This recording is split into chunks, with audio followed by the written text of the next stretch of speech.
ગુનાખોરીને ડામવા અમદાવાદ પોલીસે રાત દિવસ ડ્રાઈવ તો કરી, પરંતુ ગુનેગારોને પોલીસનો કોઈ ડર ન હોય તેવું સ્પષ્ટ જોવા મળી રહ્યું છે।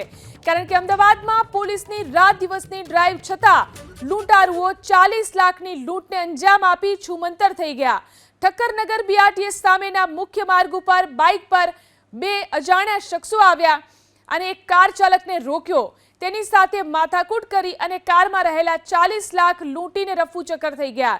40 લાખની લૂંટની માહિતી મળતા જ કૃષ્ણનગર પોલીસ તાત્કાલિક ઘટના સ્થળ પર પહોંચી ગુનો નોંધી અને વધુ તપાસ હાથ ધરી। લૂંટની આ ઘટનામાં ક્રાઇમ બ્રાન્ચ પણ તપાસમાં જોડાઈ અને મોબાઈલ ટાવર બંધ કરી અને વધુ તપાસ હાથ ધરી છે। ગુનાખોરીને ડામવા અમદાવાદ પોલીસે રાત દિવસ ડ્રાઈવ તો કરી, પરંતુ ગુનેગારોને પોલીસનો કોઈ ડર ન હોય તેવું સ્પષ્ટ જોવા મળી રહ્યું છે। કારણ કે અમદાવાદમાં પોલીસની રાત દિવસની ડ્રાઈવ છતાં લૂંટારુઓ 40 લાખની લૂંટને અંજામ આપી છૂમંતર થઈ ગયા।